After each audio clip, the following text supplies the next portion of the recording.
L'anime commence par nous présenter la capitale de ce monde appelée la Cité du Labyrinthe, et elle porte ce nom en raison de sa ressemblance avec un labyrinthe. Le narrateur explique que bien que le labyrinthe soit connu comme une terre d'opportunités pour les gens, c'est aussi un endroit très dangereux plein de risques, et on ne sait jamais ce qui peut vous attendre à chaque chemin que vous empruntez. Dans les premières secondes, nous faisons la connaissance d'un gars appelé Nick. Nick est un épéiste de guerre renommé appartenant à un groupe populaire d'aventuriers appelé les Maîtres de Guerre, un clan bien connu de la Cité du Labyrinthe. Nick est également notre protagoniste principal, et il nous explique que sa vie est plutôt bien en ce moment, et qu'il a la plus belle petite amie, qui rêve aussi que lui et tout son groupe d'aventuriers atteindront bientôt les plus hauts rangs, quelque chose qu'il a toujours voulu.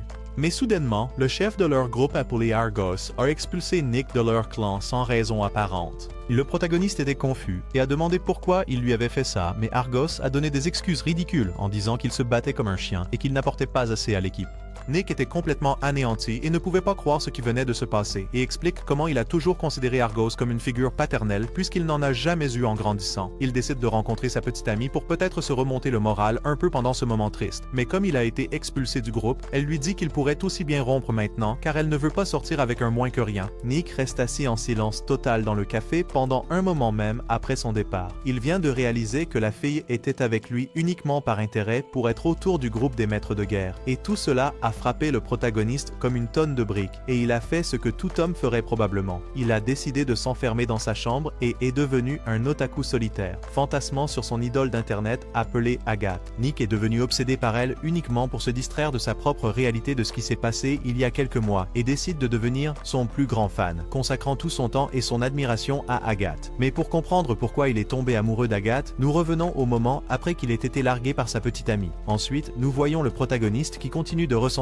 un vide dans son cœur et ne comprend pas pourquoi tout le monde l'a trahi, surtout Argos. Nous voyons un autre moment entre Argos et Nick, et Argos dit à Nick qu'il l'a expulsé parce qu'il pense que Nick se croit meilleur que lui et que Nick commençait à prendre le rôle de leader du groupe, ce qui a rendu Argos en colère et il voulait empêcher Nick de donner des ordres aux autres. Mais tandis que le protagoniste continue d'avoir le cœur brisé en pensant à ces événements du passé, une belle fille aux cheveux bleus arrive dehors sous la pluie battante où Nick était assis et elle essaie d'encourager Nick à se remonter le moral et qu'il y a plus dans la vie que cela. Il dit à Agathe que c'était la seule chose qui le rendait heureux, mais à ce moment-là, elle lui donne un billet pour son premier spectacle et dit à Nick qu'elle est en fait une idole en devenir. Il refuse l'invitation à venir à son spectacle, mais quand elle s'éloigne, elle promet que cela le fera se sentir mieux. Après, on voit Nick à l'événement l'encourager et elle est devenue son monde, car c'est la seule chose qui lui a permis d'oublier d'avoir été abandonné par les personnes qu'il aimait autrefois. Et maintenant, il a enfin trouvé une autre passion qu'il aime. Il a également acheté plusieurs bibelots et articles de merchandising vendus lors de l'événement, et couvre toute sa chambre d'objets et de posters de fans d'Agathe. Mais soudain, Nick se rend compte qu'il n'a plus d'argent pour acheter d'autres choses dont il a besoin comme de la nourriture et des vêtements, et ne peut plus vivre à Labyrinth City sans être un aventurier. Alors il décide de se rendre à l'endroit où tous les aventuriers débutants se rencontreront pour la première fois, et il est à la recherche de créer un nouveau groupe, mais Nick veut seulement que ce groupe gagne de l'argent et revenir à être un fanboy solitaire. Et baver à nouveau sur Agathe. Mais c'est quelque chose qu'il n'admettra pas aux autres. Lorsqu'il entre, il rencontre un garçon de niveau 1, et Nick essaie de lui parler. Mais alors qu'il s'approche de lui, Argos parlait dans la tête de Nick, et il peut entendre la voix du vieil homme dire qu'il n'est pas fait pour être le chef d'un groupe d'aventuriers, et qu'il est trop faible et inutile pour tout le monde. Ce qui fait que Nick perd complètement l'intérêt de parler avec le nouveau. À ce moment-là, un autre gars vole le novice, et il rejoint un autre groupe à la place, et Argos a d'une manière ou d'une autre rendu le pauvre Nick ridicule sans même être là. Nick a passé toute la journée à se ridiculiser lors du rassemblement des débutants, et Nick est incroyablement triste de savoir qu'il n'a pas réussi à créer un nouveau groupe et a complètement perdu son estime de soi et sa confiance à cause des derniers mots d'Argos à son égard. Le seul souhait de Nick maintenant était de se venger d'Argos, mais Nick trouve cela incroyablement difficile à faire puisqu'il ne peut pas trouver un autre groupe légendaire comme son précédent et n'a aucun espoir de se faire de nouveaux amis. Au lieu de cela, Nick reste seul avec un verre et veut être tout seul. Pendant qu'il est au bar, il observe les autres qui célèbrent leur nouveau groupe d'aventuriers. Et tout va bien pour le reste des gens dans le bar, mais peu après, 3 autres personnes entrent dans le bar et s'assoient à la même table que Nick, car c'était la seule table libre dans le restaurant. C'était une situation assez étrange car aucun d'eux ne parlait réellement entre eux lorsque Nick se rend compte qu'il ne faisait partie d'aucun groupe ni de la même équipe. De plus, Nick remarque que l'un des étrangers est cette fille à l'apparence mystérieuse qui a une canne magique avec une pierre précieuse. Elle semble assez particulière, mais sa présence illumine la pièce, et Nick explique que parmi tout le monde, elle se démarque comme un pouce endolori. Il commence à tirer ses propres conclusions sur qui ils pourraient tous être et commence par la fille qu'il croit être une magicienne. D'autre part, l'autre membre du groupe est un Claire qui est déjà assez ivre et selon Nick, tout indique qu'il était juste au club car il sent encore le parfum de femme sur lui et il semble profondément en peine. Et puis nous avons le troisième membre qui est une autre fille et fait également partie de la race des dragons, ce qui la rend mi-dragon, mi-humaine. Avec cela compris, la serveuse apporte plus de boissons à la table et à ce moment-là, Nick prend son verre et décide de porter un toast. Mais c'est un toast à lui-même en disant qu'il se fiche d'Argos, de sa belle ex-petite amie ou du bon vieux temps où il était un maître aventurier. À la fin de son toast, il abat la tasse en criant haut et fort qu'il ne fera plus jamais confiance à qui que ce soit, mais au même moment, les trois autres assis à la table disent exactement la même chose et Nick est choqué. L'anime nous donne ensuite un bref aperçu de l'histoire de ces trois autres personnages et pourquoi ils ne font plus confiance à personne, tout comme Nick. En commençant par la fille sorcière dont le nom est Tiana, c'est une fille mignonne et au grand cœur qui étudie pour devenir mage et c'est juste une journée normale d'entraînement de ses pouvoirs. Mais après son entraînement, elle est approchée par le directeur de l'école qui l'informe que même si elle a maîtrisé tous les éléments de la magie, elle reste très humble et lui dit qu'elle devrait être fière d'elle-même parce que Tiana est devenue la sorcière la plus puissante de toute l'école. Avec cela, Tiana quitte l'école ce jour-là de très bonne humeur et est satisfaite de tout ce qu'elle a réussi à accomplir avec sa sorcellerie. Après cela, elle se rend dans un restaurant à proximité et demande à la réceptionniste si son fiancé appelé Alex était déjà là. Et la réceptionniste a dit qu'il l'était, mais essaie aussi d'expliquer à Tiana qu'une autre fille était là, mais elle n'a pas écouté. Alors, Tiana décide de ne pas prêter attention à ce qu'elle a dit, et quand elle entre dans l'endroit, elle voit son fiancé Alex, qui était déjà assis avec une autre fille nommée Lan. Cependant, Tiana s'assoit à la même table et dit très joyeusement à Alex qu'elle a été nommée la meilleure mage de l'école, et qu'elle est la seule à avoir réussi à lancer le sort de foudre à un jeune âge. Mais Alex ne prête pas attention à cela et commence à mentir sur sa propre fiancée. Il dit à Tiana qu'il avait entendu des rumeurs selon lesquelles elle harcelait Lynn parce qu'elle était une roturière, et ajoute également que Tiana avait apparemment séduit les professeurs, obtenant ainsi des points supplémentaires à ses examens, et l'approbation du directeur lui-même, ce qui agace beaucoup Tiana car ce sont tous des mensonges flagrants inventés par Alex. Elle leur demande à tous les deux d'arrêter tout ça, mais Alex n'écoute pas et est toujours tellement en colère contre elle, et commence à lui dire qu'il se sent aussi insulté parce qu'elle est meilleure que lui en magie, alors qu'elle n'est qu'une femme. Bon sang, ce type doit avoir un petit paquet car il dégage beaucoup d'énergie de petit zizi. Mon gars ne peut pas gérer une vraie femme. Mais oui! Pour résumer, Alex ne peut tout simplement pas croire qu'une fille soit meilleure que lui dans presque tous les domaines et déteste cela chez Tiana, surtout parce que c'est sa propre petite amie. Alors, il continue de lui reprocher ses rumeurs inventées et met fin à sa relation avec Tiana en lui disant qu'il est mieux avec Lynn. Nous apprenons ensuite comment Tiana et Alex se sont fiancés et qu'ils n'étaient fiancés que grâce aux relations familiales entre leurs deux familles et que cela avait été arrangé par elle. Et après avoir entendu qu'ils avaient rompu, cela a conduit Tiana à être rejetée par son père et aussi par toute sa famille pour avoir échoué dans cet engagement avec Alex. En raison de cet acte, ils l'ont exclue de la maison familiale et maintenant, elle n'a pas d'autre choix que de quitter la ville. Plus tard, elle arrive à ce qui aurait été sa maison de jeune mariée. Ensuite, elle se rend compte qu'elle est toute seule et a été trahie par ses proches et sa propre famille simplement parce qu'elle est une mage exceptionnelle qui se trouve être meilleure que les autres, ce qui pousse les gens à la détester sans raison apparente. Après tout ce qu'elle a traversé, cela a donné à Tiana un certain regard diabolique dans les yeux car elle ne fait plus confiance à personne, ce qui fait peur aux gens et ils ne la regardent même pas. Et s'ils le font, comme ce barman l'a fait, ils crient et s'enfuient instantanément car elle semble si féroce et hostile envers presque tout le monde qu'elle regarde.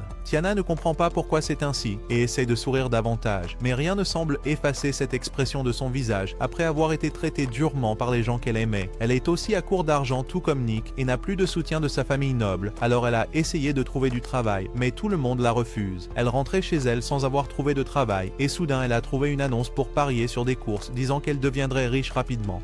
Lors de son premier pari, elle a gagné, mais ensuite elle a voulu continuer à parier et elle parie sur beaucoup d'autres courses, mais à cause de son addiction, elle finit par tout perdre. Tiana est maintenant très triste et extrêmement déçue d'elle-même. Elle se demande ce qui va lui arriver maintenant, puis elle sort à nouveau, mais cette fois, elle découvre le club des aventuriers débutants et commence son voyage pour trouver le club des aventuriers. Alors qu'elle regardait cette publicité, un homme s'approche d'elle en lui proposant une place dans son groupe. Mais quand la fille se retourne pour le regarder, son regard effraie instantanément l'homme au point qu'il s'enfuit. Et c'est ainsi qu'elle finit par arriver au bar. Après Tiana, Nick demande à Cléric comment il est arrivé ici aussi, et il se présente comme Zen, et il vient d'une autre ville célèbre avant d'arriver au labyrinthe. Dans la ville précédente, il y a le temple du dieu Intrusef et l'endroit où il travaillait comme prêtre, et il était autrefois très aimé de tous ses habitants, en raison de son cœur généreux et de son attention pour tout le monde dans la ville. En plus de cela, une fille appartenant à la famille noble nommée Merle est traitée comme une princesse et elle rapporte souvent des herbes pour Zen. Et ce même jour, la nuit, il travaillait avec ces herbes, mais Merle entre et lui apporte beaucoup plus d'herbes et il la remercie de l'aider. À ce moment-là, elle le prend par la main et lui demande s'il l'aime en retour. Cela choque Zen et il lui répond qu'elle est encore trop jeune pour lui et qu'elle devrait trouver quelqu'un de son âge. C'est un homme très aimé qui a fait vœu d'être prêtre de la ville et il lui ordonne donc de rentrer maintenant car il est trop tard et lui dit qu'elle ne peut sortir avec personne. Après avoir entendu cela agace la fille et après avoir échangé quelques mots forts, elle s'enfuit en criant tout en lui disant qu'elle le déteste beaucoup. Elle a maintenant un plan pour se venger de Zen pour avoir rejeté son amour et veut saboter sa position de prêtre de la ville. Après une journée normale, Zen parlait à l'un des habitants de la ville de sa promotion pour devenir ce qu'on appelle le haut clerc et tout allait bien jusqu'à ce que les autorités arrivent soudainement pour l'arrêter. Le plan de Merle avait réussi puisqu'elle avait inventé tout un plan pour ruiner sa réputation en disant qu'il avait essayé de se rapprocher d'elle. Après avoir fait cela a clairement satisfait son désir de vengeance. Cela a laissé Zen très triste et déçu puisqu'il était clairement innocent et malgré cela, ils l'ont quand même emmené en prison et l'ont gardé là pendant 3 mois. Après avoir été emprisonné, il a été banni de sa propre ville. Puis, il est allé rendre visite à une vieille amie qui ne savait pas ce qui s'était passé. Alors elle le laisse passer la nuit chez elle, et cette même nuit, ils ont eu une rencontre très amoureuse. Le lendemain, cette femme lui offre de la nourriture, tout en lui recommandant d'aller à la ville de Labyrinthe et d'essayer de devenir aventurier là-bas. C'est ce qu'elle croit qui lui changera les idées et tout ce qui lui est arrivé. Cependant, elle insiste pour qu'il parte maintenant et commence sa nouvelle vie ailleurs car c'est une personne formidable et un jeune homme qui devrait avoir des rêves et des aspirations. Elle lui dit qu'il peut prouver ses talents dans d'autres endroits du monde. En plus de cela, la femme lui donne quelque chose qu'un autre locataire avait laissé derrière lui une nuit particulière et elle lui remet des objets précieux d'aventurier pour qu'il puisse développer ses compétences car il n'est qu'un clerc. Après cela, il a commencé à chercher une nouvelle vie et oublie d'avoir jamais été un noble prêtre, c'est pourquoi Zen aime boire et être avec différentes femmes. Cependant, Nick dit au groupe qu'il espère que ce ne sont pas juste des histoires de saoulerie et qu'elles sont réellement exactes. Mais pour prouver qu'il est sérieux, Zen lui dit qu'après avoir quitté ce bar, il va directement dans la fosse pour tuer le roi démon de la cité du labyrinthe pour devenir riche. Cependant, Nick n'y prête d'abord aucune attention et ne fait pas vraiment attention à ce qu'il dit. Après, Nick dit à la fille dragon, nommée Karen, que c'est son tour de raconter son histoire sur comment elle est arrivée ici. Alors, elle commence à expliquer que quelque chose de grande importance lui a été volé et que la personne qui l'a pris était quelqu'un qu'elle n'aurait jamais pensé la trahir. Mais comme elle est ivre, elle commence à divaguer sur d'autres choses aléatoires de sa vie et continue à boire. Mais à ce moment-là, Nick tombe dans un rêve et se réveille le lendemain chez Tiana. Quand il se réveille, il pense qu'il a dû rêver de trouver d'autres aventuriers solitaires. Mais soudainement, les mêmes personnes qu'il a rencontrées étaient déjà dans la pièce avec lui et il se souvient maintenant de tout. Apparemment, aucun d'eux n'a la moindre idée de comment ils se sont tous retrouvés ici, mais comme ils sont étrangers les uns aux autres et ne font pas partie d'un groupe officiel, Tiana leur demande gentiment de partir. Alors les autres quittent sa maison sans poser d'autres questions. En partant, Nick leur dit de s'arrêter soudainement et il commence à leur donner un peu d'aide morale, tout comme cette idole Agathe l'avait fait pour lui quand il était déprimé. Après le petit discours de Nick, il suggère que si les 4 ne font plus confiance à l'humanité, alors pourquoi ne se feraient-ils pas confiance mutuellement et ne deviendraient-ils pas le groupe ultime cherchant à se venger de tous ceux qui les ont abandonnés? Ils sont tous d'accord car ils n'ont rien à perdre. Et plus tard, ils arrivent à un endroit où une dame les reçoit tous. Elle reconnaît le protagoniste car il appartenait autrefois au célèbre groupe des maîtres de guerre.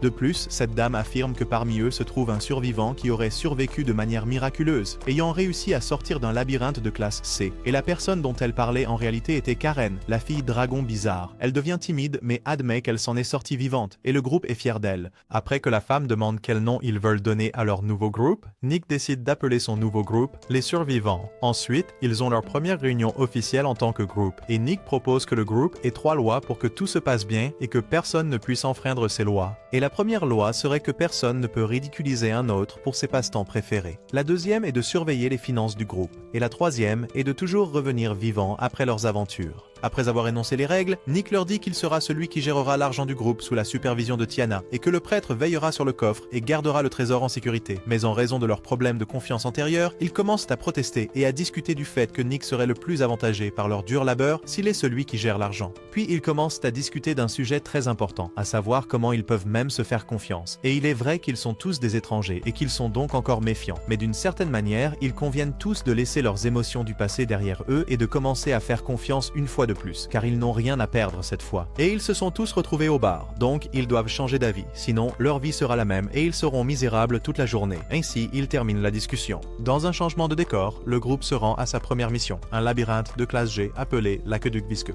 Parce qu'ils sont considérés comme un groupe de débutants, ils ne peuvent faire que 2 labyrinthes de plus et devront vaincre leur boss pour passer à la classe F. Ensuite, le protagoniste explique aux autres que ce ne sera pas très difficile puisque ces labyrinthes de classe G sont essentiellement des terrains d'entraînement pour que les nouveaux aventuriers comprennent comment fonctionnent les labyrinthes. Et en entrant dans le temple, ils trouvent un slime qui sera leur première proie chassée. Alors, quand ils s'arrêtent pour observer, le protagoniste leur explique que bien que les slimes semblent inoffensifs, ils peuvent manger à peu près tout ce qui se présente à eux. Et en mangeant, ils grandissent et certains sont devenus si grands qu'ils peuvent attaquer les fermes et manger les vaches des fermiers. Cependant, Nick leur dit aussi à quel point il est facile d'éliminer les bébés slimes car il suffit d'extraire le joyau de leur corps. Avec cela, le groupe continue à s'enfoncer plus profondément dans le labyrinthe. Et pendant ce temps, Nick pense à quel point c'était bien de sa part de créer le groupe. Et tout en continuant à chasser les slimes, il demande à Nick plus d'informations sur les monstres dans ce labyrinthe de classe G. Et il a dit, ce sont principalement des slimes et des gobelins, mais le labyrinthe de rang A aura le combat contre le boss Seigneur Démon et chaque guilde d'aventuriers essaiera de gagner le labyrinthe de rang A. Il les avertit que bien que ces slimes soient petits, ils peuvent encore projeter des parties de slime sur vous. Alors il les avertit de ne jamais baisser leur garde. Mais Tiana continue de croire qu'ils sont inoffensifs, et quelques instants après, un slime l'attaque et elle reçoit un retour de karma instantané. Tiana devient furieuse contre Slime-kun et essaie de l'attaquer, mais comme elle n'a pas fait attention en visant ses pouvoirs de mage, elle a dirigé l'attaque vers Karen. Alors, ces deux filles ont commencé à avoir une petite dispute parce que, selon Karen, elle commençait à ne plus faire confiance à Tiana pour être prudente. Elle la prévient donc de ne pas l'attaquer à nouveau, sinon elle répondra avec un souffle de feu, car elle est le dragon. Passons à autre chose. Le groupe continue d'atteindre le sommet du premier labyrinthe, où Zen remarque un énorme slime. Nick leur dit que cela serait connu sous le nom de Boss Slime. Sans hésitation, Tiana lance rapidement un sort de dague de glace très puissant contre le Slim Foo, le faisant exploser, mais heureusement, personne d'autre n'est blessé, et ils parviennent à récupérer le joyau du monstre qu'ils peuvent échanger contre de l'argent. Après avoir été éjecté du labyrinthe, Nick profite de cette occasion pour organiser le groupe et assigner les positions correctes à chaque personne. Alors, il commence par montrer tous ses composants et décide qu'il devrait être le leader dans les situations de combat. Et en tant qu'ancien aventurier, il peut diriger une exploration de n'importe quel labyrinthe. Cependant, il n'a aucune idée des sorts ou de la guérison magique. Il ne peut pas non plus utiliser des armes lourdes comme Karen. Il suggère alors aux autres de faire de même et de dire à tout le monde leurs faiblesses comme un geste de confiance envers le groupe afin de connaître les limites de chacun. Mais comme ils ne sont encore que des étrangers, le reste du groupe a du mal à révéler à tout le monde leurs faiblesses. Après, Nick explique qu'ils n'ont pas à le faire tout de suite, mais qu'il était d'accord pour leur faire connaître sa faiblesse puisque c'est la seule façon de commencer à gagner la confiance dans leur groupe. Après, Zen écoute Nick et saisit l'occasion pour parler de ses capacités en tant que guérisseur, mais dit que sa faiblesse est tout ce qui n'est pas de la magie de guérison. Et Tiana se lève et se place devant Karen, saisit l'occasion de s'excuser pour ce qui s'est passé, puis explique à tout le monde ses plus grandes capacités, qui sont la magie du vent et de l'eau ainsi que son puissant sort de foudre. Mais elle est nulle en magie du feu et ne peut pas faire les choses que Karen peut faire. Et elle souligne également qu'elle est complètement vulnérable aux attaques rapprochées et qu'elle ne sait pas utiliser les armes des autres. Karen ne supporte pas que Tiana soit si gentille, et quand elle s'assoit, Tiana a froid au milieu de la forêt, alors elle éternue et crache du feu, créant un mini-feu pour Tiana, mais elle lui crie dessus en disant qu'elle visait en fait son visage, ce qui fait rire le groupe. Après avoir appris les faiblesses de chacun, ils explorent la forêt pour trouver l'entrée du prochain labyrinthe. En le faisant, ils tombent sur le territoire des gobelins. C'est là que Nick montre ses véritables talents et vainc de nombreux gobelins en quelques secondes, choquant le reste du groupe. Afin de trouver plus de gemmes et de faire monter leur groupe en grade, Tiana exécute un sort de détection magique et informe les autres qu'il y a plus de gobelins et qu'elle peut les détecter à plus de 500 mètres.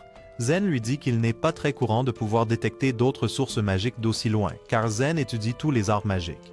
Après cela, il se lance dans une énorme dispute à propos de Nick et de la façon dont Nick a sous-estimé ses véritables forces au reste du groupe. Et ils conviennent que la véritable faiblesse de Nick est de cacher sa véritable force et de ne pas avoir un énorme ego ou simplement assez d'estime de soi, car il est en réalité beaucoup plus fort qu'il ne le montre aux gens. Et Karine remarque qu'il ne lui a laissé qu'un gobelin à tuer sur tout le groupe. Mais alors qu'ils se disputent, Tiana les avertit qu'elle vient de détecter une autre source magique très puissante provenant de la forêt des gobelins. Cependant, c'est si fort que ça ne peut pas être juste un gobelin. Nick les avertit que cela pourrait être un ogre ou même un hobgoblin évolué. Il leur dit que ces créatures sont incroyablement difficiles à vaincre même en équipe, car les autres sont très inexpérimentés et ils pourraient tous mourir s'ils font le mauvais choix. Nick ajoute que tout dépendra de lui et de Karine, puisque tous les gobelins évolués et les ogres sont très résistants aux sorts magiques. Donc Zen et Tiana ne pourraient être utiles que comme distraction, tandis que Nick et Karine attaquent les monstres avec force brute et compétences de combat. Cependant, avec l'épée lourde de Karine, ils pourraient avoir une chance de vaincre le monstre. Elle sera donc leur meilleur atout. Ils se dirigent dirigent ensuite vers la tanière du monstre et voient un groupe de gobelins protégeant le géant ogre. Karine fait ce que Nick propose et prend la tête tandis que les autres la suivent.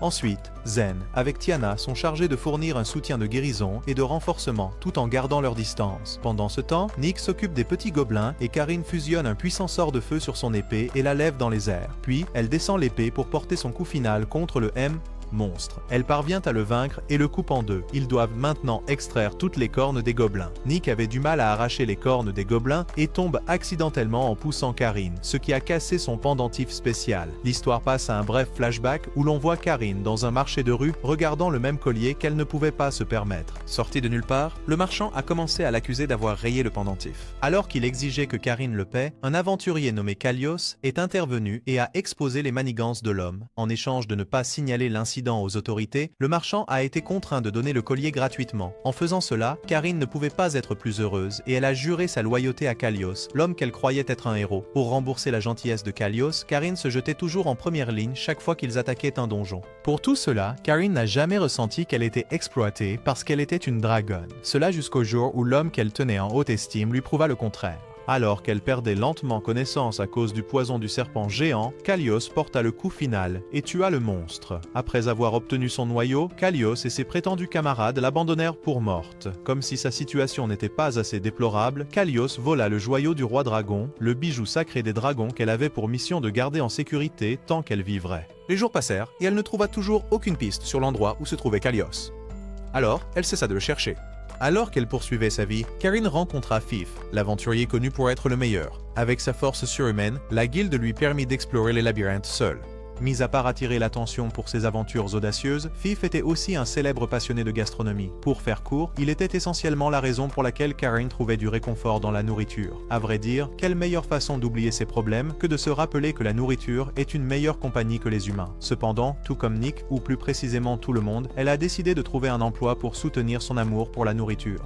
De retour au présent, Nick est aperçu en train de s'agiter en cherchant le même collier pour remplacer le pendentif cassé. Vivant sa meilleure vie d'otaku, Nick tombe sur Agathe au magasin. Assis au même endroit où ils se sont rencontrés pour la première fois, Nick raconte son problème à Agathe. Elle lui conseille alors de ne pas trop réfléchir et de rester simplement un bon ami pour Karen. Plus tard dans la journée, Nick s'approche enfin de Karen et il apprend qu'elle n'est pas contrariée par le pendentif cassé. Elle ajoute que par rapport à sa vie d'avant, elle apprécie les choses telles qu'elles sont maintenant. Il semble que les survivants ont été promus au rang F, obtenant ainsi leur juste part d'attention de la part des autres aventuriers. Bien partis, ils se rassemblent pour célébrer leur petite victoire. Juste à ce moment-là, Madame Wilma convoque leur équipe, offrant un travail pour explorer le labyrinthe des liens et chercher l'épée sacrée, l'épée des liens. Une fois à l'intérieur du labyrinthe des liens, ils sont accueillis par des monstres artificiels qui sont grillés par les flammes de Karine. En suivant la carte fournie par la guilde au préalable, l'équipe tombe sur un couloir vide avec une seule lumière. Nick prend l'initiative de vérifier la zone jusqu'à ce que le mur s'ouvre, les menant à un grand hall. Tiana active sa recherche magique et confirme que la voie est libre. À leur grande surprise, quelqu'un allume les lumières et une voix étrange accueille leur arrivée. En regardant autour, ils trouvent l'appareil d'où provient le son.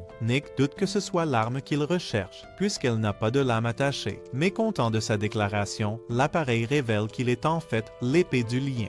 Alors qu'ils continuent de se chamailler, Bond leur dit qu'il récompense ceux qui valorisent l'intégrité et l'amitié. De plus, il affirme qu'en plus d'être une épée légendaire, il est une arme spirituelle de niveau ange. Tandis que Bond ne cesse de parler de son utilité pour nettoyer des donjons, Nick et les autres avouent qu'ils prévoient de le vendre. Alors que Bond exprime sa frustration, Nick le ramasse, arborant l'émoji visage avec des yeux en forme de signe de $. Tout se déchaîne lorsque le système de gardien s'active, réveillant son protecteur, Emal Magolem. Instantanément, Bond avertit les survivants que le gardien ne les laissera pas partir à moins qu'il ne le vainque. Tiana lance sa danse des glaçons, mais le golem renvoie les éclats de glace, touchant Karine au passage. Nick intervient immédiatement et ordonne à son équipe de battre en retraite. Face à l'ennemi seul, il essaie de trancher son corps, mais c'est un effort vain. À ce moment-là, Bond révèle que le golem est résistant aux dégâts physiques. Pour cette raison, Bond suggère à Nick d'activer son pouvoir et de l'utiliser contre le golem. Bien qu'il parvienne à activer l'épée, elle refuse de répondre pleinement à la faible connexion de Nick avec son équipe. Ensuite, le golem frappe Nick, envoyant son corps dans un trou dans le sol. Avec Zem augmentant son mana, Tiana essaie de ralentir le monstre en gelant son corps. Karine, quant à elle, tente de sauver Nick. Ce dernier s'excuse auprès de Karine d'avoir cassé quelque chose de précieux pour elle, à quoi elle répond qu'il n'a pas à être désolé. Comme elle le dit, maintenant que le collier est cassée, cela l'a aidé à arrêter de s'accrocher au passé et à aller de l'avant. À ce moment-là, Bond dit à Nick d'essayer de l'activer à nouveau. Alors que Tiana et Zem acceptent lentement leur mort, une entité supérieure créée par la fusion des corps de Nick et Karen émerge du sol. Avec leurs capacités combinées et leur volonté renforcée, le golem subit une défaite écrasante. Après avoir fait tout ce qu'il fallait pour prouver que le pouvoir de l'amitié est réel, ils sont informés que l'épée est une contrefaçon. Néanmoins, Madame Wilma leur annonce qu'ils seront quand même payés. À leur grand soulagement, les choses prennent une tournure inattendue lorsqu'un jeune homme apparaît dans la guilde, se présentant comme Kizuna, la forme humaine de l'épée sacrée. Et tout à coup, l'équipe accueille son nouveau membre. Ainsi, Tiana rêve de son ancien instructeur dont la carrière a été compromise lorsqu'il a été impliqué dans le scandale orchestré par son ex-fiancé. Pendant que Karen et Zem se réveillent en refoulant leurs émotions, Nick hurle de terreur lorsque son ex-petite amie Claudine apparaît dans son rêve. Il s'avère que c'est causé par la télépathie de Kizuna qu'ils ont utilisée occasionnellement comme moyen de communication. Quelque temps plus tard, ils tombent sur un autre ogre. Pour montrer ses capacités de combat, Kizuna décide de leur accorder une pause en affrontant le monstre seul. En utilisant sa technique parallèle, il invoque un double et, avec rapidité, vainc l'ogre. Les membres reconnaissent ses compétences jusqu'à ce que Kizuna admette que sa télépathie lui permet d'emprunter de l'endurance et du pouvoir magique à eux. Il révèle ensuite qu'il possède les compétences en escrime des guerriers qui l'ont manié auparavant. Bien que Kizuna agisse de manière hautaine, il croit qu'il peut être un atout pour leur groupe. En sortant déjeuner, le cœur de Nick s'emballe lorsque Kuran les conduit au même restaurant qui est apparu dans son rêve. Fait intéressant, il aperçoit Claudine à l'intérieur, semblant s'attaquer à sa nouvelle victime. Utilisant le même stratagème qu'elle avait employé sur Nick, il intercepte l'escroquerie de son ex-petit ami et sauve le jeune homme innocent. Après avoir été exposé pour ses manigances, Claudine quitte immédiatement les lieux. Plus tard, l'escroc revient et renverse une bière froide sur la tête de Nick. Avec son chef de groupe Léon des Iron Tiger Corps, Claudine essaie de le provoquer pour qu'il se batte avec Nick. Cependant, la blague est sur elle lorsque Nick révèle que Claudine était censée quitter leur groupe si elle avait réussi à escroquer le gars. En emmenant la dispute à l'extérieur, Léon s'excuse auprès de Nick, déclarant qu'il prévoit de virer Claudine après avoir attiré d'innombrables ennuis en étant une grande arnaqueuse. Léon exprime également son intérêt à travailler avec Nick, le félicitant d'avoir réussi avec les survivants et extorquer les membres. Agacé par ces affirmations, Nick donne une bonne raclée au tigre jusqu'à ce que Beck, le subordonné de Léon, le mette à terre. Juste à ce moment-là, Kuran rejoint la mêlée, rendant l'appareil à l'autre gars. Soudain, Madame Wilma et la réceptionniste entrent en scène, non pas nécessairement pour arrêter la bagarre, mais pour suggérer de régler les choses à la manière des aventuriers. Par conséquent, Léon défie Nick à un combat traditionnel d'arithmétique à main nue. Pour mieux comprendre ce défi, l'arithmétique à main nue implique 10 rounds de combat. Alors que les participants échangent des coups à l'intérieur du ring, leurs partenaires respectifs résolvent simultanément des questions de mathématiques. En termes simples, celui qui obtient le meilleur score au test accorde à son combattant un coup gratuit à son adversaire. Malheureusement, Kuran, qui est nul en maths, est opposé à la femme qui adore compter l'argent, Claudine, se moquant de lui comme étant le maillon faible du survivant. Au cours des jours suivants, les membres aident Kuran à étudier pour le duel à venir. Pendant ce temps, Zem est occupé à faire la tournée des bars. Pour mémoire, avec Tiana, Zem coche toutes les cases en termes d'avoir un passé tragique digne d'un méchant. Mais bon, il a choisi de libérer ses émotions refoulées d'une manière différente. Il est alors révélé que Zem a non seulement apprécié rencontrer différentes femmes, mais a aussi enquêté sur le Iron Tiger Corps et découvert leurs opérations illégales. Avec cela, les survivants préparent un plan de contingence pour gagner le duel et finalement dévoiler les sales coups de leurs adversaires. Le jour du duel arithmétique à main nue arrive enfin. Alors que les combattants se préparent sur le ring, Kuran commence à répondre aux questions jusqu'à ce qu'elle termine la première, à sa grande joie. Cependant, son bonheur est de courte durée lorsqu'il est annoncé que Claudine a obtenu le plus de bonnes réponses, permettant à Léon de donner son premier coup de poing à Nick. Après avoir reçu un coup de poing dans le ventre, Nick reçoit un solide crochet du droit au deuxième round, laissant Kuran frénétique d'inquiétude. Pendant ce temps, Léon continue de gagner du temps en esquivant simplement les coups de Nick jusqu'à la fin du troisième round, qui se termine en faveur du premier. Incapable de localiser une personne suspecte à proximité, Tiana pense à un moyen de l'attirer. Elle propose donc de laisser les candidats répondre aux questions restantes d'un seul coup. Bien que perdre le pari signifie que le perdant recevra les 7 coups de pénalité, Nick accepte le défi. Madame Wilma est d'accord, tandis que Kuran et Claudine reprennent leur duel. Suite au changement de règles, Tiana fait signe à Zem et Kizuna de la rejoindre alors qu'ils tentent de prendre le coupable sur le fait.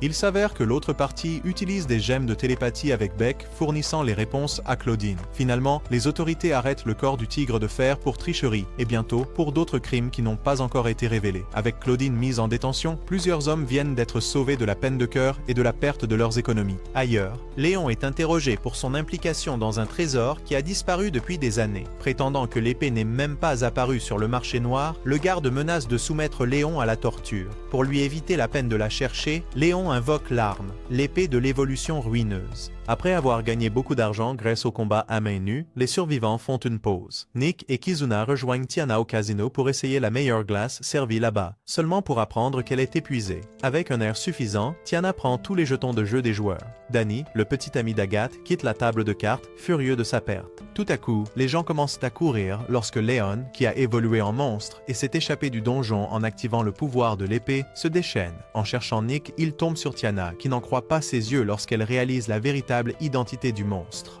En parlant de Léon, il révèle que sa transformation a amélioré son odorat au point qu'il peut sentir les mensonges. Il menace d'écraser Tiana si elle ment sur l'endroit où se trouve Neck. À cet instant, Tiana dit à Léon que la retenir en otage n'a pas de sens, affirmant que les survivants ne sont pas amis au départ, juste un groupe de personnes paranoïaques qui se sont associées à cause de leur profonde méfiance envers l'humanité. Dès que Léon baisse sa garde, Tiana lance une attaque surprise et se précipite vers la sortie. À sa grande surprise, Léon semble indemne et la rattrape rapidement. Tiana ordonne à Danny de prendre Agathe et de fuir immédiatement. Seul avec Léon, Tiana insiste sur le fait que Nick ne viendra pour la sauver et il sent qu'elle ne ment pas. Pensant que garder Tiana en vie ne sert à rien, Léon décide de simplement l'éliminer. Peu après, alors qu'il pensait que Nick ne viendrait pas, il bloque l'attaque de Léon avec Kizuna sous sa forme d'épée. L'évolution détecte instantanément la présence de Bon, incitant Léon à activer toute sa puissance. En un clin d'œil, Léon évolue en un monstre beaucoup plus vicieux. En réponse, Nick et Tiana essaient de tester leur amitié. Et voilà, ils réussissent à fusionner en un seul corps. Le guerrier 2 en 1 tente de maîtriser Léon,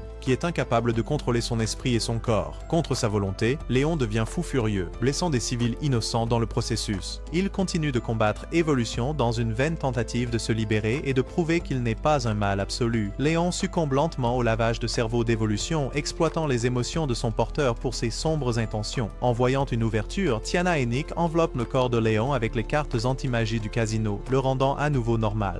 Plus tard dans la nuit, Nick rend visite à Léon en prison. Nick lui dit qu'ils ont déjà scellé Évolution. Il ajoute que lui et Tiana savaient que Léon essayait désespérément de ne tuer personne malgré le contrôle d'Évolution. La série nous emmène dans un autre flashback quand Agathe était encore connue sous son vrai nom, Belle Huggins. Elle aidait au bar de Donnie et chantait occasionnellement quand elle en avait l'occasion. Elle ne savait pas qu'un producteur de musique traînait dans le coin et le reste appartient à l'histoire. Dès qu'elle a été repérée pour devenir une idole et a vu des idoles se produire sur scène, elle a su qu'elle était destinée à être comme elle. Tout était rose jusqu'à ce que son petit ami commence à montrer son vrai visage. Les affaires de Donnie ont périclité et il est devenu désespéré pour sauver son gagne-pain.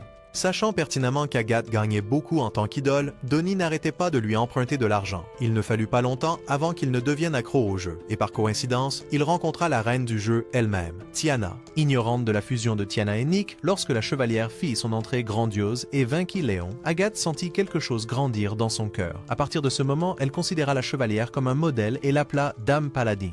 De retour au présent, Donnie reçoit assez d'argent pour couvrir ses dettes en échange de mettre fin à sa relation avec Agathe. Dans le cadre de leur accord, il doit traiter Agathe comme une étrangère s'ils se croisent dans la rue. Quelques jours plus tard, Agathe organise un concert pour son retour, attribuant son retour à la déesse qu'elle a rencontrée au casino. Peu de temps après, Nick réalise qu'elle parle d'eux, sans savoir exactement ce qu'il ressent à ce sujet.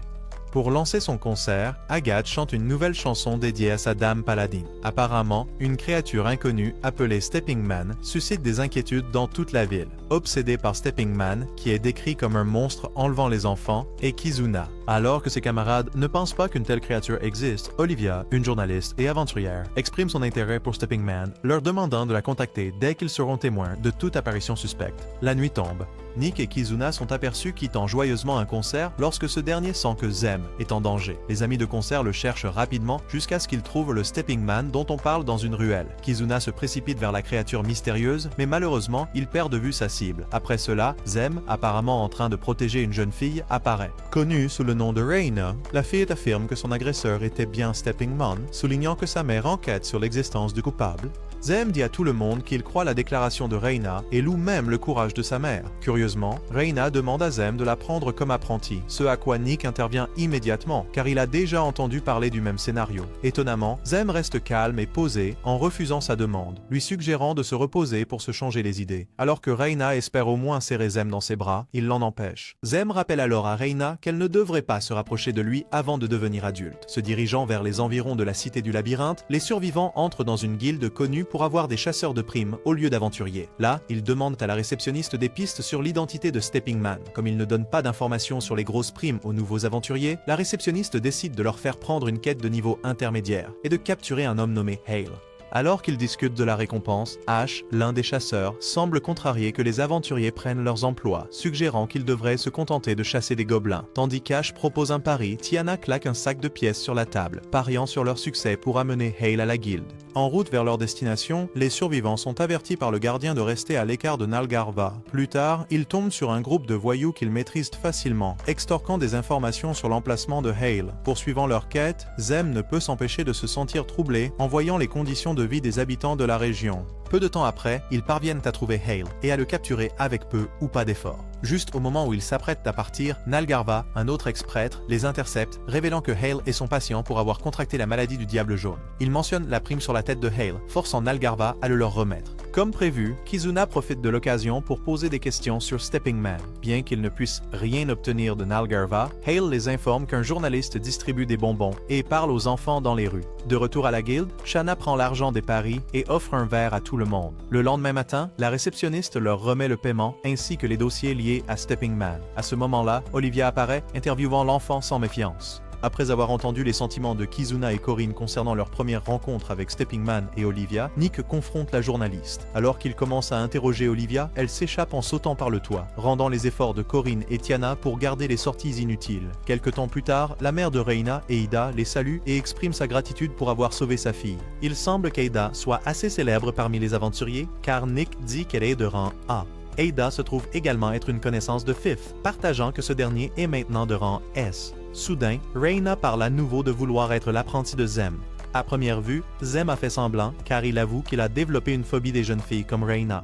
Quand elle demande à Zem pourquoi il l'a sauvée, il dit que n'importe qui aurait fait la même chose. Cela dit, Zem admet qu'il a lui-même été surpris, pensant qu'il pourrait un jour surmonter sa peur. Après s'être ouvert sur son passé douloureux, leur discussion se tourne vers le problème pressant. Pour vaincre Stepping Man, Nick supplie Eida de leur apprendre comment gagner contre une force redoutable. Pour commencer, Eida leur donne une boisson à base de champignons qui peut libérer leur capacité magique latente. Après un rapide discours d'encouragement, un entraînement physique intense est conçu pour leur permettre de combattre Stepping Man en plein air.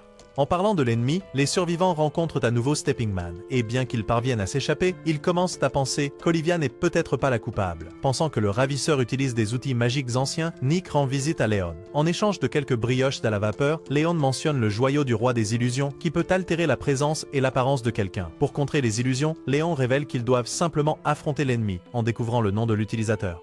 Après l'enquête de Zem et Tiana, ils parviennent à restreindre la zone de l'ennemi, les ramenant à la périphérie de la ville. À leur déception, le gardien donne une mise à jour sur des cas aléatoires, les laissant marcher sur des œufs. Marchant dans un brouillard épais, Olivia attaque Nick. Alors qu'il montre le résultat de son entraînement avec Ada, Olivia l'accuse d'être Stepping Man. Kizuna utilise son parallèle pour l'attaquer, mais elle le contre avec la même technique. Nick l'appelle par son nom, mais rien ne se passe, et ainsi, ils ont une conversation assise. Selon Olivia, elle est vraiment journaliste, et est également connue sous le nom de Stepping Man. Pour rétablir la vérité, Olivia a seulement partagé le même titre, car elle était appelée ainsi lorsqu'elle était aventurière à plein temps. Après avoir confirmé qu'aucun d'eux n'est responsable de l'enlèvement d'enfants, les deux parties décident de travailler ensemble pour trouver le véritable coupable. Ailleurs, Olivia et les survivants s'arrêtent auprès de la dernière victime de Stepping Man dans l'espoir de trouver quelque chose qui pourrait accélérer leur enquête. En examinant le cadavre de la pauvre fille, Zem découvre un fragment de gemme du roi des illusions sous le corps de l'enfant. Lorsque Olivia brise la gemme, une marque brûlée apparaît sur le bras de la fille et des traces de traitement de la maladie du diable jaune se manifestent. En examinant le dossier de la victime, ils remarquent que les preuves indiquent l'endroit qu'ils ont déjà visité. À ce moment-là, Zem pense qu'ils ont peut-être trouvé Stepping Man. La scène suivante montre montre Nick engagé dans un combat en tête-à-tête avec Stepping Man. Juste au moment où il appelle son adversaire par son nom, l'illusion se dissipe, révélant le visage de l'ex-prêtre Nalgarva.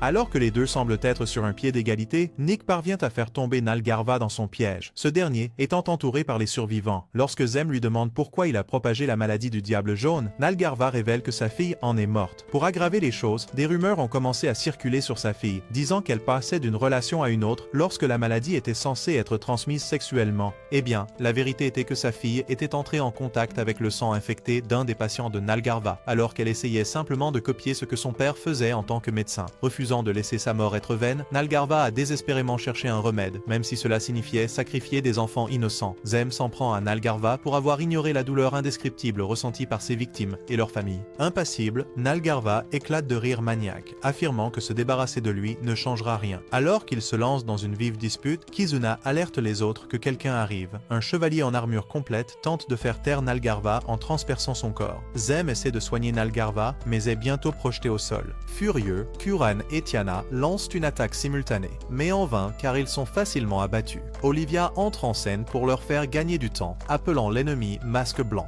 Étonnamment, elle parvient à bloquer sa lame avec ses mains nues. Se donnant à fond dans l'offensive, Olivia distrait White Mask, donnant à Nick et Zem suffisamment de temps pour fusionner leur corps en un seul. Réalisant que ses adversaires possèdent une relique similaire, White Mask piège Olivia dans une magie barrière pour l'empêcher d'interférer. Apparemment, la barrière est remplie de pression qui écrasera bientôt son corps si elle reste à l'intérieur. Ils essaient de sauver Olivia, mais sont arrêtés par Masque Blanc en un rien de temps. Submergé par la force brute de l'ennemi, le guerrier à 2 en 1 profite de la vitesse de Nick, jouant sur le point vulnérable de White Mask. Avec le chevalier entièrement concentré sur son adversaire, la barrière s'affaiblit, offrant à Olivia l'occasion de s'échapper. Elle essaie de distraire White Mask à nouveau, et juste au moment où l'ennemi croit enfin avoir l'avantage, Bond le poignarde au visage. Impressionné que quelqu'un soit à la hauteur de ses capacités, White Mask s'enfuit et provoque une énorme explosion dans le bâtiment. Heureusement, ils ne subissent que des blessures mineures, bien que Nalgarva puisse être un cas différent. Sachant pertinemment qu'il va mourir de la malédiction de White Mask ou d'être infecté par la maladie du diable jaune, Nalgarva leur dit de partir avant que le bâtiment ne s'effondre. Zim lance un sort pour au moins distraire Nalgarva de la douleur avant qu'il ne quitte les lieux. Alors que les survivants se sentent soulagés après avoir résolu le mystère de Stepping Man, Olivia les avertit d'une menace plus grande. Avec White Mask en liberté et la forte probabilité que quelqu'un de plus puissant le contrôle, Olivia leur conseille de ne pas baisser leur garde. Finalement, elle révèle sa véritable nature. En plus d'être journaliste, aventurière et Stepping Man, elle est aussi une arme anti-démon de grade esprit appelée l'épée de prouesse. Après l'incident avec Stepping Man, les survivants tombent dans une profonde mélancolie. Ainsi, Nick se souvient du visage du bandit qui a assassiné ses 2 parents. Sans Argus, il serait mort et le sacrifice de sa famille aurait été vain. Après avoir sauvé Nick de l'agresseur, Argus l'a pris comme membre de Countless Battle Arts. Même si Nick a déjà été expulsé de la guilde, il garde toujours le poignard cassé qu'Argus lui a donné. Pendant ce temps, Zim agit un peu comme le successeur de Nalgarva en dirigeant une clinique dans le même village frappé par la pauvreté. En y repensant, il ne sait pas vraiment s'il le fait par respect ou juste pour se satisfaire. Néanmoins, Zim est heureux d'aider quiconque en a besoin. Tiana, quant à elle, se réveille constamment au milieu de la nuit. Elle essaie de se défouler en retournant au jeu. Mais étrangement, gagner ne la satisfait plus. Kuren, qui arbore toujours un sourire chaque fois qu'ils se rencontrent à l'intérieur de la guilde, réalise qu'elle n'a pas complètement oublié Kalios. Peu importe combien elle essaie de tout laisser derrière elle, elle veut le faire payer pour avoir volé le joyau du roi dragon. Plus tard, elle tombe sur le même marchand, faisant le même tour à une jeune fille. Instantanément, l'homme se recroqueville à la vue de Kuren, laissant finalement la fille partir. Juste à ce moment-là, Nick et les autres attirent son attention, lui demandant de les rejoindre pour regarder le festival. En route pour s'amuser après longtemps, Olivia arrive en courant pour les rattraper. Avec ses pitreries incessantes, Tiana lit les nouvelles avant qu'Olivia ne puisse parler de la résurrection du dieu démon noir. Finalement, abandonnant ses pitreries, Olivia explique que White Mask pourrait être impliqué. Elle parle aussi de trouver le marché noir où le joyau du roi des illusions a été vendu. Alors qu'Olivia redevient elle-même, Kuren lui demande s'il est possible que le joyau du roi dragon ait également fini sur le marché noir. Pour lui remonter le moral, ses camarades suggèrent de transformer sa recherche du joyau sacré en quête pour les survivants. Et tout d'un coup, l'équipe est de retour, prête à poursuivre les méchants. Ailleurs, Kizuna et Olivia échangent leur point de vue en tant qu'artefacts qui qui survivront aux survivants. Alors qu'Olivia pense qu'ils manquent d'ambition, Kizuna pense qu'ils ont encore un long chemin à parcourir pour renforcer leur détermination. Cela dit, ils ont suffisamment confiance en leur potentiel, croyant qu'ils peuvent vaincre le dieu démon sombre et peut-être sauver le monde. Merci d'avoir regardé. Regardez cette prochaine vidéo. Et jusqu'à la prochaine fois, mes chers maîtres du scénario, prenez soin de vous.